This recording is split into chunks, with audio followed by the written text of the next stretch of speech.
Okay. Sometimes it takes longer, sometimes it's shorter. Heard. The artwork doesn't look too bad.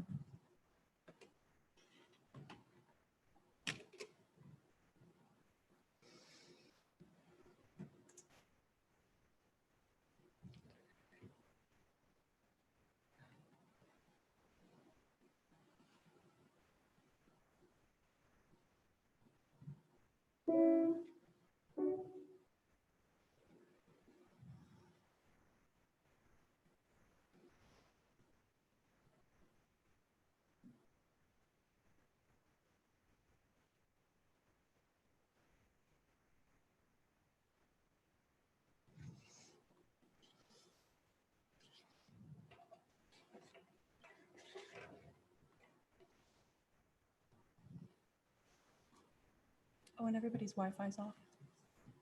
On or off? I'm asking. I would recommend on your phones and stuff, just make sure.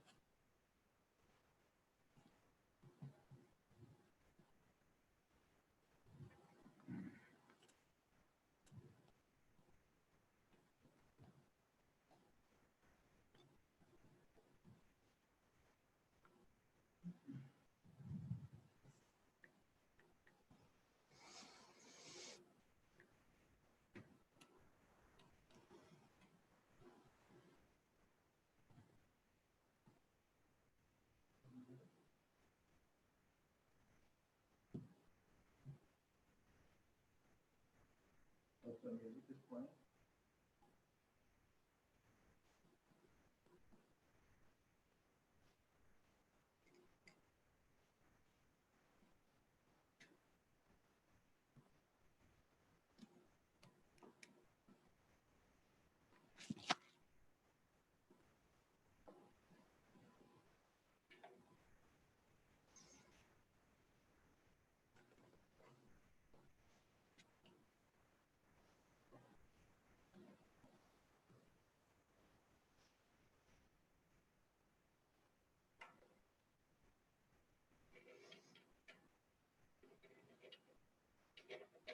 We on?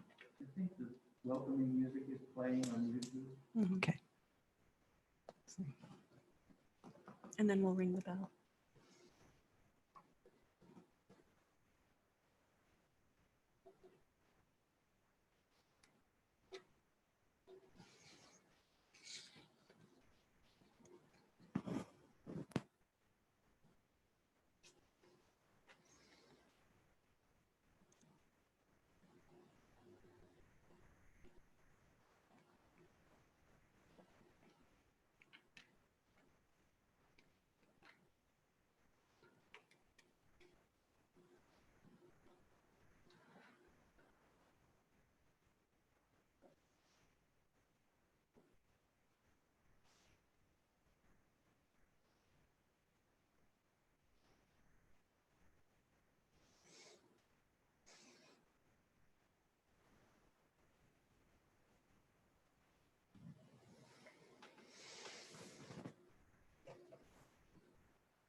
Good morning and welcome to the First Unitarian Church of Toledo live broadcast this morning, July 12th of 2020.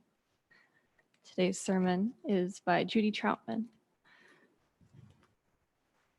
For our opening words, we have Every Endeavor Begins with the First Step by Charles F. Flagg.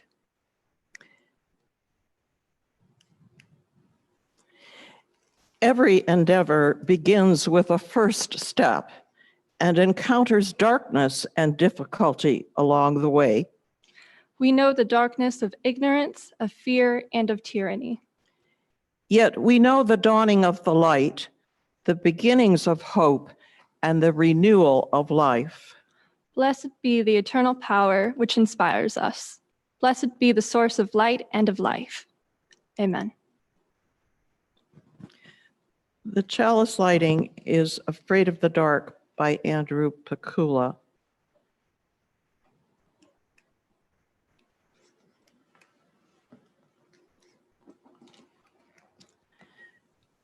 In sightless night, terrors draw near, nameless fears of talon and tooth.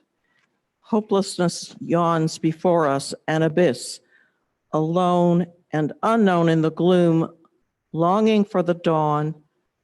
O sacred flame, blaze forth, wisdom brought to life. Guide us with the light of hope, the warmth of love, the beacon of purpose and meaning. Because we are all afraid of the dark, let there be light. Now, please join us in reciting our covenant as printed on the slide behind us. Love is the doctrine of this church. The quest for truth is its sacrament, and service is its prayer. This is our great covenant, to dwell together in peace, to seek the truth in love, and to help one another. Our congregational singing this morning is Wade in the Water.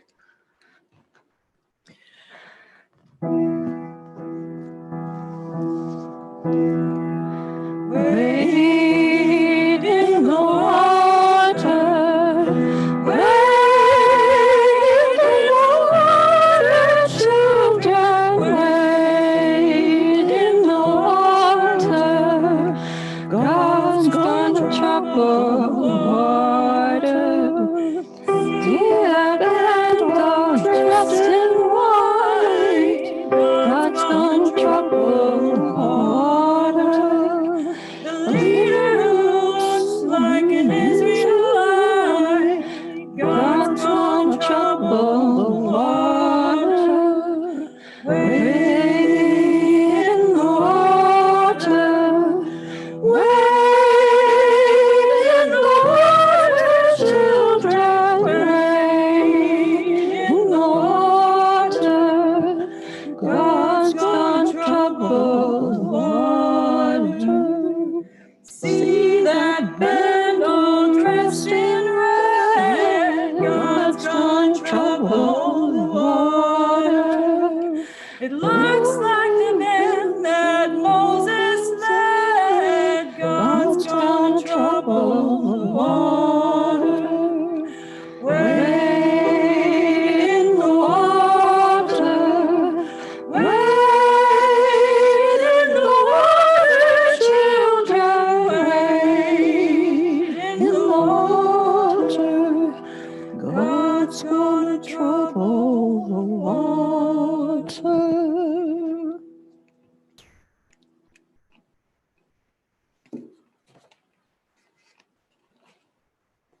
The story this morning is adapted from Faith is Like a Walking Stick by Gary Kowalski.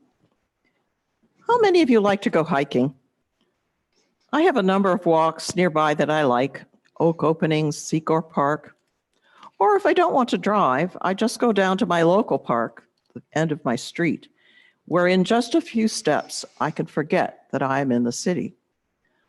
I'm not as young or fast as I used to be, and that reminds me to slow down. A walk in the woods isn't a race after all. It's not all about seeing how fast you can go or how quickly you can get to the end of the trail. A walk can be like a meditation, a series of moments to be aware of all the sights and sounds along the way. If we're in too big a hurry, we forget to hear the birds sing, and we might not see that little mushroom growing under the tree, the one with the yellow cap. But even when we take our time, a walk can sometimes be tough going. What if it starts to rain? And what if there's a wet, soggy, boggy place where the stepping stones are few and far between? Well, in those cases, I found a couple of things that help. First of all, it helps to have a friend or two along, because even if it starts to pour and the raindrops are trickling down your nose, you can always cheer each other up. And for those soggy, boggy places, if you cannot have a friend along, there's nothing like a walking stick, which helps us keep our balance. And whether we're walking uphill or down, makes us a little steadier on our legs. Walking sticks make me think about our faith, Unitarian Universalism, which is a little different from other religions. Because for us, life is like a long walk or a journey. It starts when we're little children and just learning about our world, and then grows as we grow. With each step, we're always gathering more information and gaining more experiences, finding out about ourselves. And as we explore, our beliefs change. The things we imagine might be true when we're 6 years old are different from the dreams we have when we're 60. And none of us is just certain where or how the trail ends, or what we'll find when we finally reach the mountaintop. But we know that other people have walked this way before, and that gives us hope and courage to continue on the adventure. Now, just like on a long trail, life sometimes gets a little tough and can even be scary. And that's why it helps to have friends and a spiritual community like this one. And at times we start to lose our balance and begin to fall down. And then it's handy to have a walking stick along. Unitarian Universalism, our religion, is like a walking stick. It's not a religion that solves all our problems. It's not a religion that can magically lift us over the muddy places. It's not a religion that spares us the necessity to dig deep and struggle when there's a big boulder we have to climb over or other challenges that come along. But it is a religion that can help us keep our equilibrium, that helps us keep our feet on the ground, which reminds us when the going gets hard that each of us is strong, each of us is resilient, each of us is capable. However we identify our gender, our ethnicity, our race, whether we're big or little, young or old. And Unitarian Universalism is a faith that encourages each one of us to find and make our own beliefs, not a one-size-fits-all religion, but one we constantly tool and retool as we go along.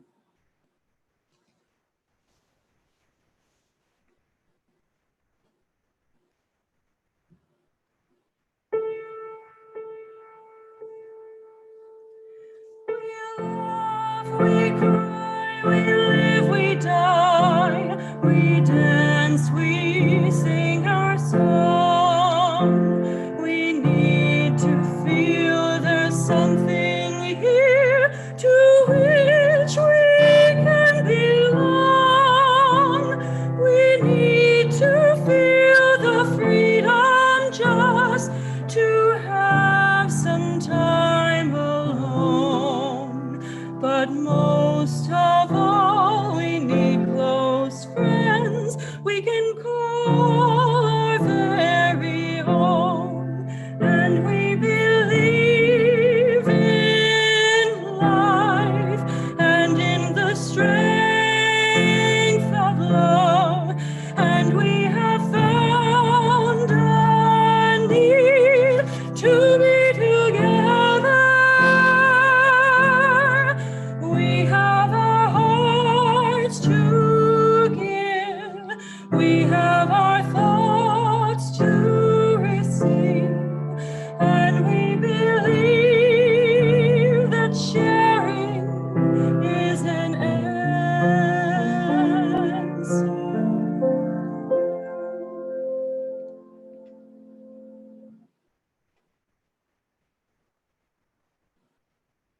Our anthem today, of course, was by our music director, Mickey Miller.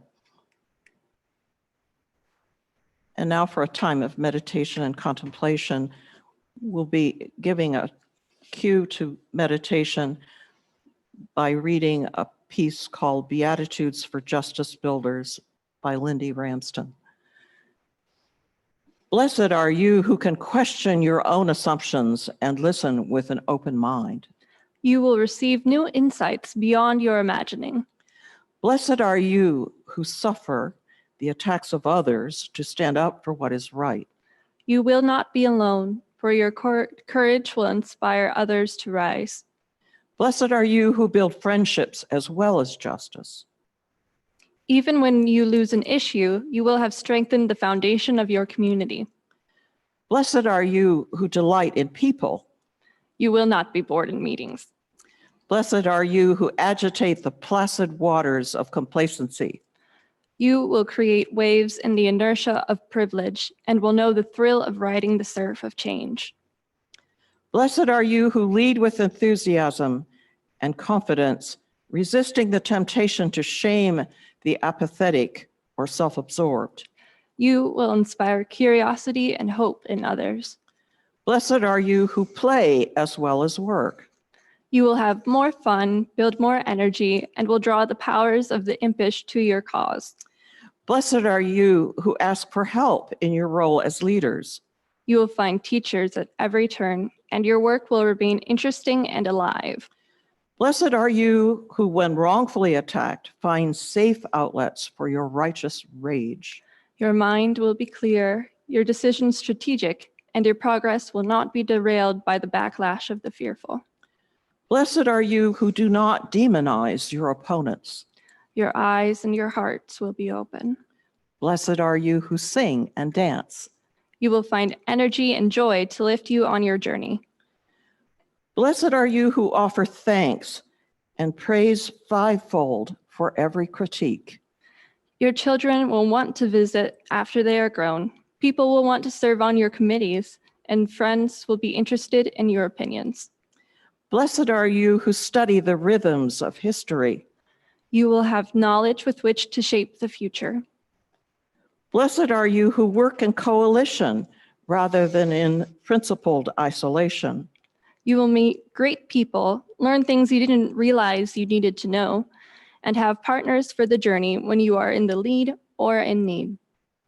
Blessed are you who volunteer to be secretary and take good minutes. Your words will become history, and your efforts will move steadily forward rather than running absent-mindedly through discussed ground. Blessed are you who discover, train, and encourage young leaders. You will see your work expand and grow beyond your own time and talent. Blessed are you who can change your mind. You are still alive. Blessed are you who will not let the perfect be the enemy of the good. You will see progress in your lifetime. Blessed are you with an active spiritual life. You will find perspective and comfort in times of loss and betrayal, and will rise without cynicism to meet the challenges of a new day. Blessed are you who live from a place of gratitude. For you will know the meaning of life. And now we will have 1 minute of silence.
the shame of justice, whose holy cause wings set me free. Spirit of life, come to me, come to me.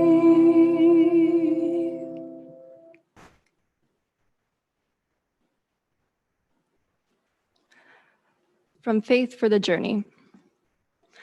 At the end of The Wizard of Oz, a perplexed and somewhat irked Dorothy finds out that, from the very start of her difficult journey dodging flying monkeys, the Wicked Witch, and laced poppies, she possessed the power to return home. She needed only to click together her fabulous ruby slippers. When Dorothy asks why no one told her sooner, she is met with an essential truth. Even if someone had told her about the power she possessed, Dorothy would not have believed it and could not have used it. Like Dorothy, we each need to experience each step in our journey, including our crises of faith and our wonder, before emerging stronger on the other side.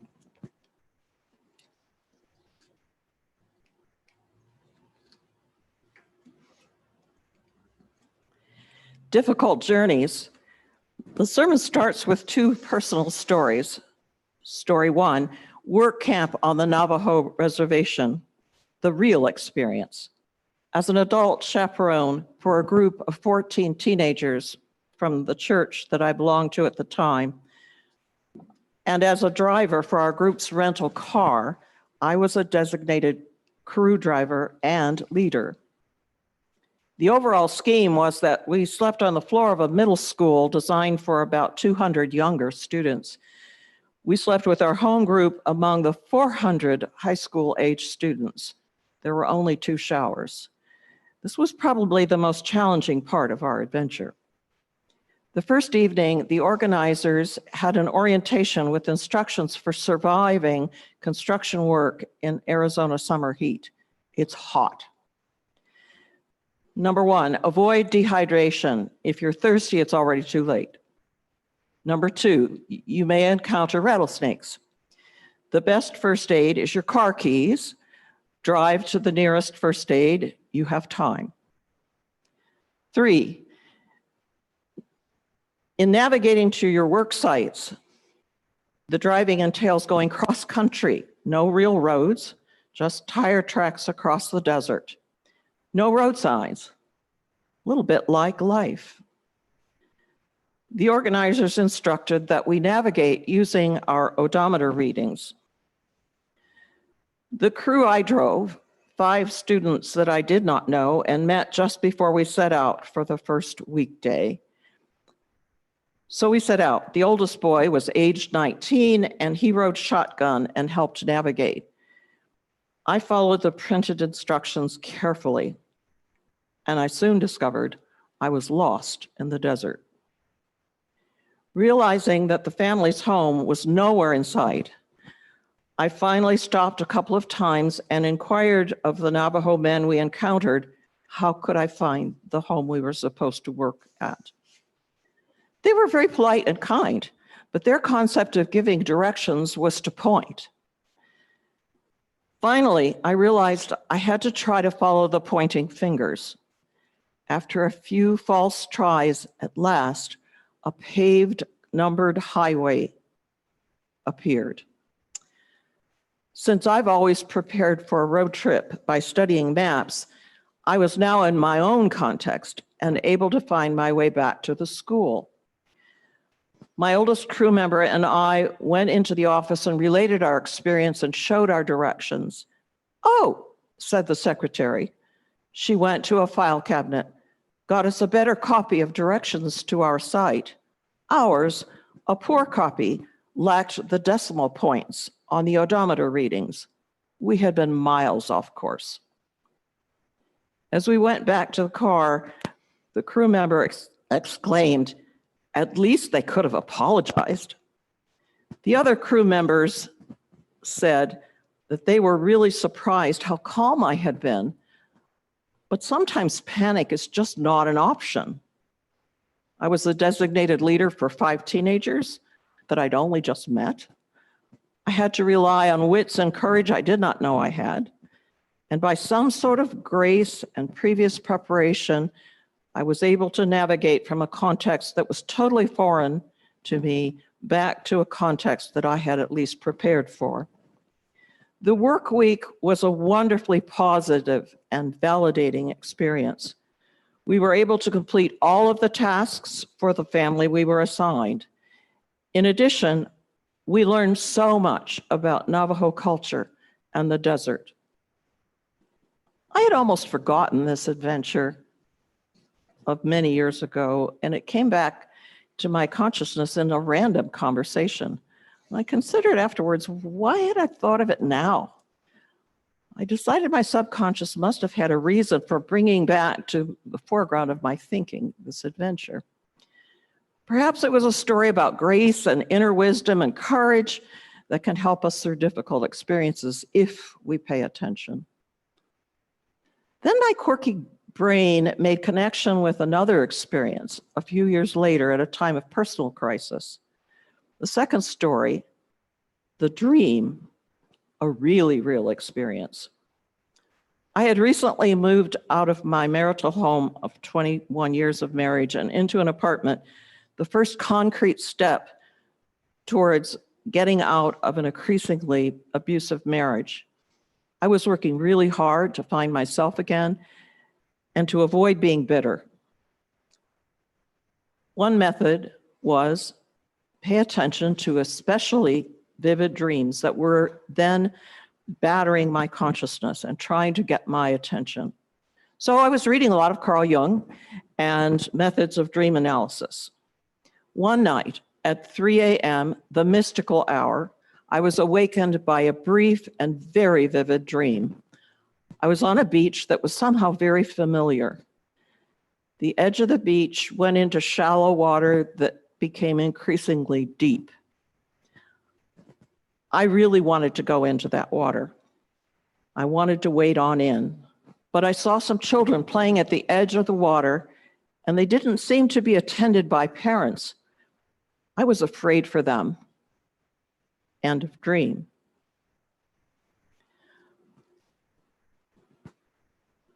I knew I needed to process the dream. The first step was to pull out the major symbols and draw associations to my own life. The first symbol was the familiarity of the beach, and it showed that sometimes the familiar feels safe even when it is not. The water is a classic symbol of deeper consciousness, and it was calling to me. The unattended children had a significant parallel to my own childhood, which ended abruptly when my father committed suicide.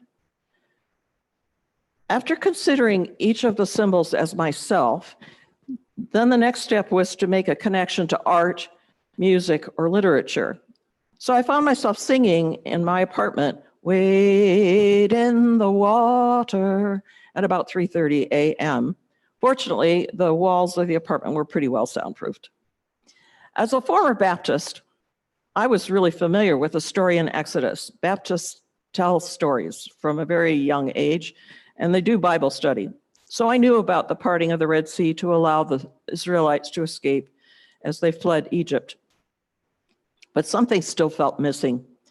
So I went to a concordance Bible and I looked up the passage, and I discovered that the storytellers had stopped way too soon, because there's a passage after the crossing of the Red Sea.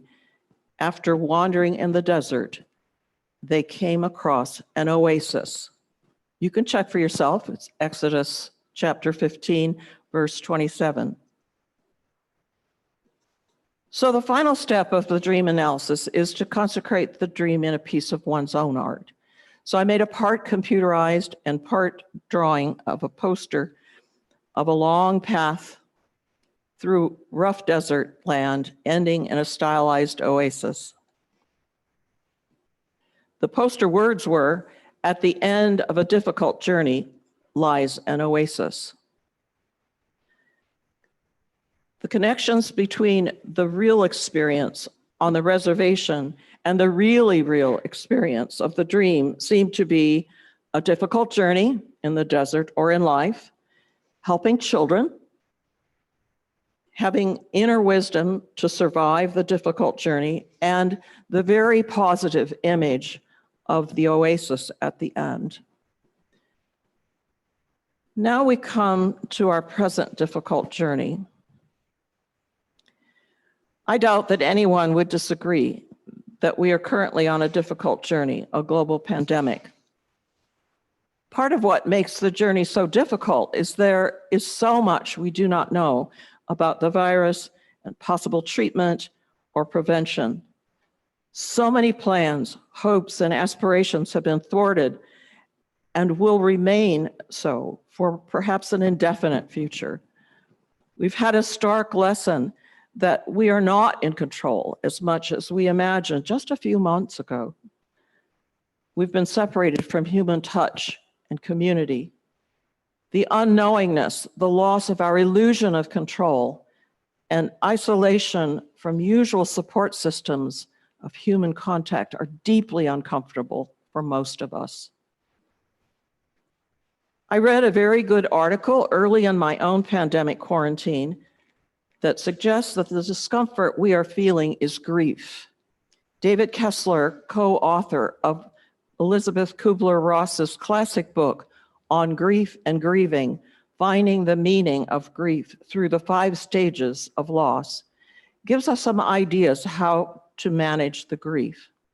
As Brene Brown says, if you can name it, you can tame it. You may remember the 5 stages, not necessarily experienced in order. Denial, this virus won't affect me. Anger, you're taking away my freedom.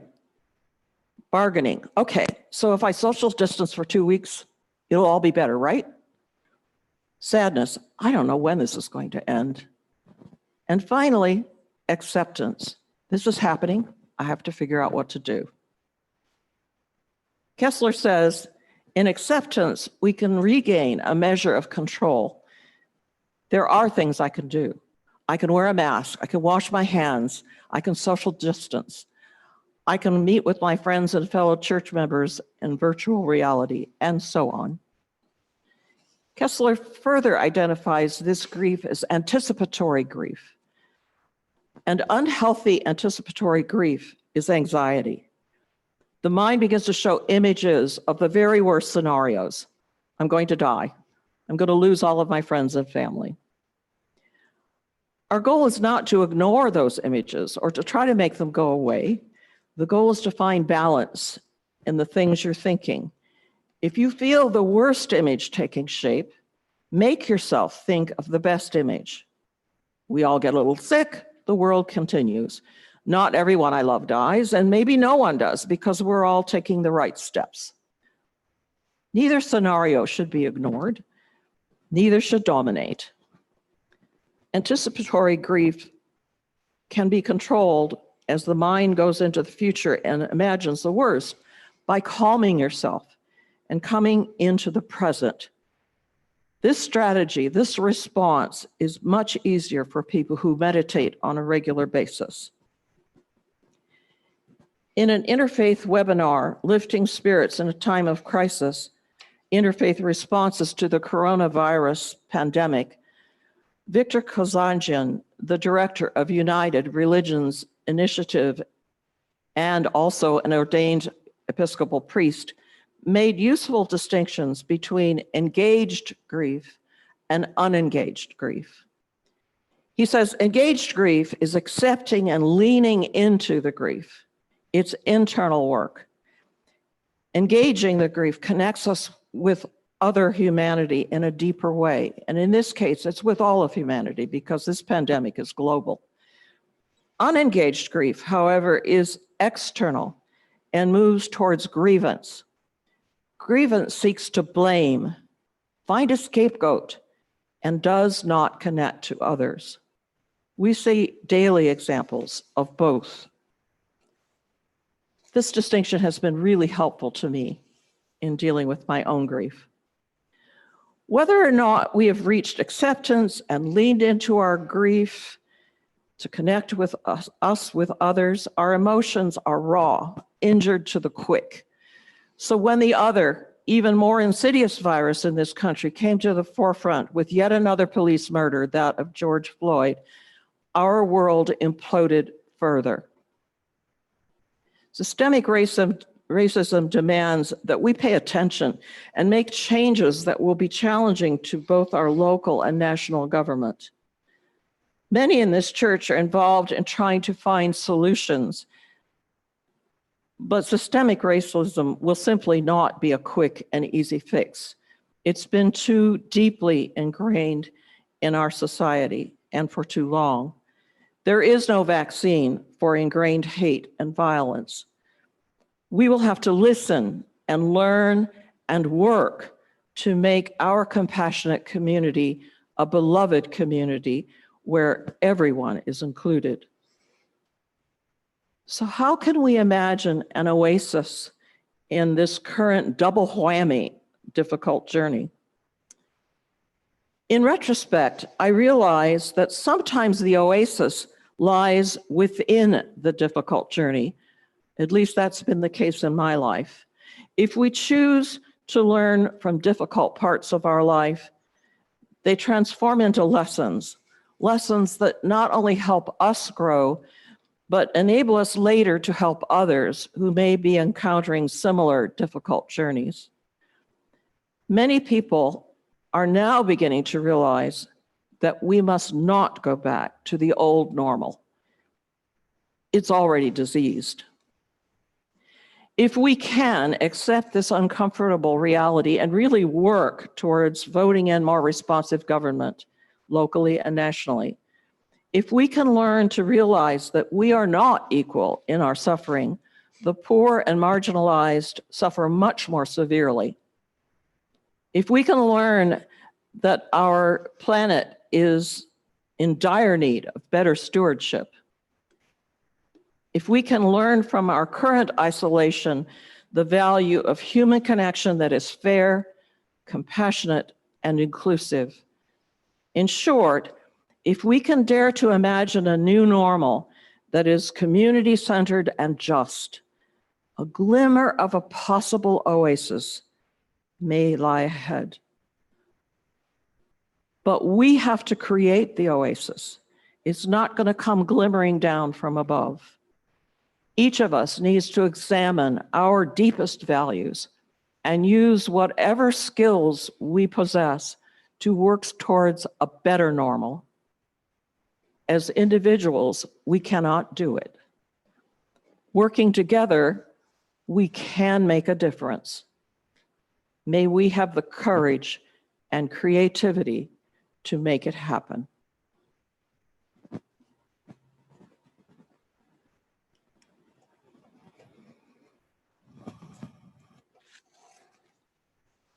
Thank you, Judy.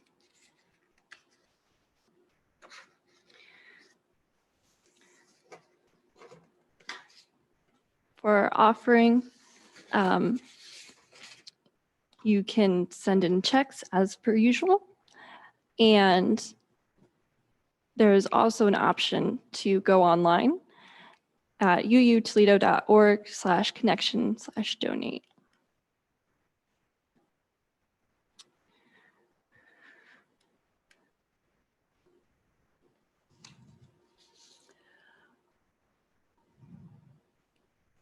Coming soon. Okay. Coming soon. Next week, the 10 a.m. Spiritual Adventures Forum is part 1 of a moderated Zoom discussion, the UUA 2019 Statement of Conscience, Our Democracy Uncorrupted, hosted by Pat Church. The 11 a.m. service will be by Joe Moran, Connection, Won't You Be My Neighbor? Immediately after today's service, there's a coffee hour on Zoom. There is a Zoom code up here. It's 816-909-4223. Password is our zip code 43614. For today's closing words, we share from Blessed is the Path by Eric Williams. Blessed is the path on which you travel. Blessed is the body that carries you upon it. Blessed is your heart that has heard the call. Blessed is your mind that discerns the way. Blessed is the gift that you will receive by going. Truly blessed is the gift that you will become on the journey. May you go forth in peace. As Connie extinguishes the flame, I will share the words of James Morrison, share your glorious light with the world. Within each of our hearts, there is a most glorious light. Go forth and let its spark help you understand what troubles both you and others. Go forth and let its light of reason be a guide in your decisions. Go forth and bring its ray of hope to those in need of help in both body and spirit, that they may find healing. Go forth and fan the flames of passion to help heal our world. Go forth and spread the warm glow of love, pushing back the darkness of the world. Go forth and share your glorious light with the world.